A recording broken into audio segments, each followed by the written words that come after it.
we're still in the end of metaphysics, and that means that we still have to, Heidegger has a checklist here. We have to do engaging, approaching, assessing, interrogating, and explicating of facticity of the object of Dasein. Dasein is not, however, simply a subject. That we speak about the subject is something that is, and then we have this. We just push back the problem with the Anglo-empirical attitude that the subject is altering things, as though the subject too weren't something that is like its object. There's the table, and the subject treats the table in some specific way, or I think of the example that I wanted to bring. I named the wrong book when we were looking at the issue of sexuality in the Far East. The title is not Cinderella and Her Sisters, but rather Cinderella's Sisters. Author is K-O, I believe. In the title, there's something like revisionist history of foot binding. Supposing instead of a table, a chair, we're in a caravanserai along the Silk Road, and we're lavished with this image, or let's say with the actuality of a bound foot, barely projecting itself out of a tent. We can't see the woman within, but only these lavish tiny feet. This is not likely to intoxicate the flesh of let's say an American circa 2020, but apparently the travelers along those Seidenstrassen, the Silk Roads, or the Glass Roads as they would be from the Chinese point of view, but these titles are arbitrary, or almost arbitrary. Those things did pass in large quantities along the roads, but they weren't called that way for 1,000 years when foot binding was a big thing. How is it that there was an erotic force and imaginative power to that site for the merchants along this trade route? This is not merely specific to the idiosyncratic perversion of some individual, but to a whole society, which wasn't even stamped out until long after Mao came to power, because there were rural strongholds which still had concubinage of this kind into the 60s and 70s, I would say, maybe longer. So the subject, this question Heidegger's raising, I can sense in some way, but it's very hard unfortunately, we can't go there directly. So I'm still thinking of the subject of the subject matter of the that it is, how this is hanging with us when we do metaphysics, and there's a great ambiguity in Heidegger in that he's superimposing something from the end of metaphysics, which is his grand analysis of techne, of the technological essence, over his attempting to go to being, which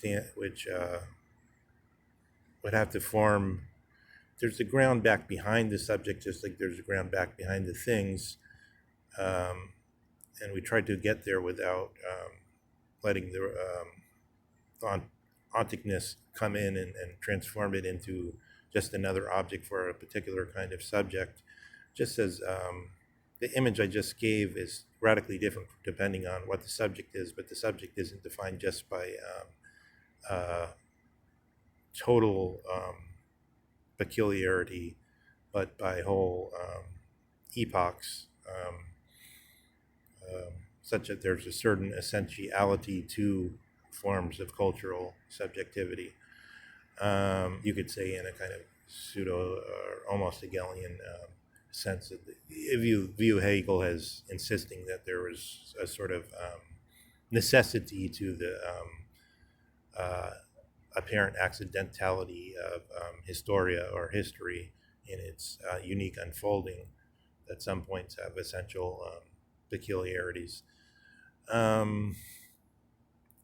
So this question of so Heidegger is making this analysis, as we can see, of specific metaphysical points. He's trying to show us what the essence of nature is, essentially, in the old metaphysical style. When he speaks of the technological essence, this is the most important thing in the current situation, according to him. Subordinate to that would be all the isms and the so-called ideologies and the say, as Zizek calls it, in America, it plays a strong role, maybe worldwide, it plays the so-called conspiracy theory ideology, which was first really enunciated by Karl Popper. Karl Popper made popular and made clear what conspiracy theory ideology is. I think it, in a way, it can stand as an example of what Hannah Arendt meant when she said that the Americans don't have the slightest sense of what philosophy is all about. Philosophy would mean metaphysics, just as the Germans don't have this slightest, it's impossible to give the Germans even the slightest inkling of what politics is all about. Politics, by this standard, is basically about blaming human beings and saying these interested parties are responsible. The New York Times is manipulating the Chief Justice. He can't bear to stand on his own because he wants the bon pensée, the good opinion of the larger proportion of the population to be in concord with himself, and therefore all the Republican judges are drifting towards progressivism, driven by the media or something like. I mean, this is the kind of just disgracefully missing the mark arguments we get even from serious commentators like John Yoo on the law, just following, which is, if you consider just that Fox News is a large news conglomerate and that therefore one needs scarcely be alone in one's opinion if one has literally more than 100 million people sharing the same opinions. It's hardly a question of, quote unquote, the media versus something else. So rather, we have to look for more serious. From the point of view of philosophy, this is just, this interested party's view is just, it's almost unintelligible because it just explains nothing. It's so, it's just a lawyer's argument. In other words, it's just that lawyers always have to have arguments, so they make an argument. Politics is like that too. You always have to have an argument for the things which are, you're basically just stubbornly holding to for whatever reason on both sides of politics, which it goes just as much for the progressive side. It's just as sub-philosophical. But so here we have this, the reason I go into that is because Heidegger clearly cannot go directly to what he wants to go to, which is the overcoming of metaphysics, but he has to go into metaphysics. So what is this metaphysics of nature we're dealing with? Can we look at that a little bit in the light of the that it is and the what it is and these questions? So you have three big selections on how to understand nature. One is the old view that nature is good, which was held by the Greeks who, Plato, Aristotle, and so on, and all the way, the first one to hint at this sort of Nietzschean view that maybe knowing the truth about nature is going to be deadly was probably Lucretius. think is somewhere around 70 BC or so, a few hundred years after the verse beginning. But even that is sort of questionable whether Lucretius really wanted to say that in his On the Nature of Things. So yeah, Plato and Aristotle assume the goodness of nature, that knowledge in the proper sense is going to be include knowledge of the good. It won't just be this neutral knowledge in the modern settlement of the doctrine of the fact value distinction, or something along those, or some English empiricist settlement fictionism regarding the human fictionism and some kind of neo-pragmatism. Say somebody like Sam Harris or somebody like that, this kind of neo-American pragmatism of basically technology is the only serious activity, STEM is the only serious activity, everything else is something that one is free to do according to the settlement of you can do whatever you want as long as it's not harming others, but it's nonetheless a wretched. Everything else is kind of wretched, or as Max Weber put it, stamp collecting. And there's only the only way we're going to improve the human being is through going on with technology and so on.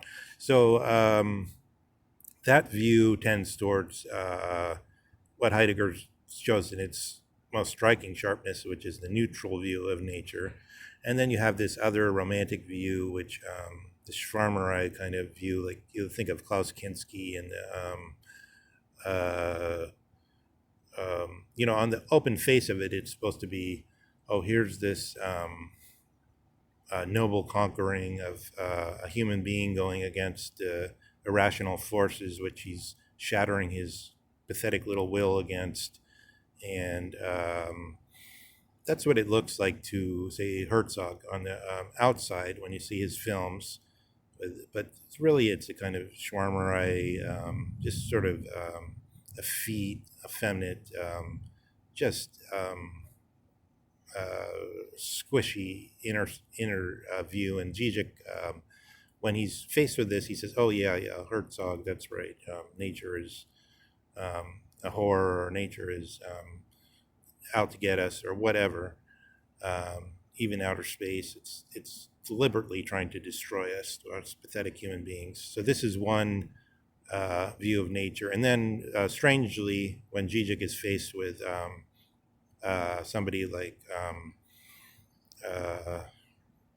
let's say, I'll just say Hitler, with similar views, because of the a better example, a higher example of that in terms of literary merit is Knut Hamsun. That would be probably the highest example of this view of the irrationality of nature, in stark contrast with Kant, who says we can stand back with our reason and dominate the avalanche, whereas for Hamsun it's sort of like we have to enter into nature's enormous magnitude of forces, and that's all, and this is the only fate for the human being. So, but let me try to give this more exactly.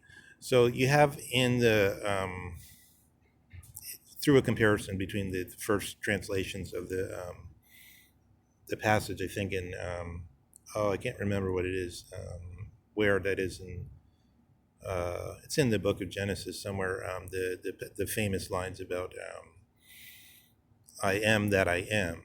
So that's I think 1611 is when the King James Bible came out, and this. So Strauss says in his Leo Strauss says in his analysis of the Jerusalem and Athens, just as what I mean is, as a general subject matter, this is what Strauss is talking about when he goes into this, is what he thinks is that this translation, "I am that I am that I am," is due to the concession to the Greek view that there's something standing there to be known, that it is, and that it includes the good, that God's wisdom. It's assumed that God is wise, and that this thing standing there can be known, and that this translation is a concession to the, let's say, the Aristotelian Christian synthesis. There's all kinds of complications, you could say. By 1611, you already had Luther coming out and saying the Pope is a whore, and basically saying everybody is their own Pope, basically, in Protestantism, and you don't need the theology. You don't need theology to get to heaven or to know morality and so on. But nonetheless, in the core of the theological project, with you still have this rationalism within it, and then just Enlightenment comes along, and people say, well, we'll have our own theology. We won't call it theology, but we'll have our own views on policy, morals, and natural law, and so on. But we'll call it by different names and just call it rationalism, or we'll just make pronouncements and say, here's the rights of man. This fell from the heavens, and that's it. We'll just introduce our own dogmatism, in other words. And it's so obvious as you get into the founding, the Declaration of Independence, the founding document. The Americans, they say, these truths are self-evident. So there's no need to speak of dogma, because, the meaning of dogma would be really, there's some people who can see how we're making the investigation, and they can look at it and they can derive these statements. And the main thing would be, how many people can we include in the investigation, and then what are the views that we arrive at through a certain kind of investigation, the science of theology, as Thomas understood it. But you can just slip away from that and just say, oh, this isn't dogma at all, because it's all self-evident. All our views on morals and what the law should be are so self-evident, we don't even need dogma. Anybody can see it. So that's almost like a super crude dogma. It's almost like so crude that you can't even believe it. It's like Richard Dawkins or somebody like that. But so you have this, that it is, but it's interesting that in the Tyndale translation, the first English translation, about 1500 or so, he translates it according to the way that the Jewish tradition thinks it ought to be translated, which is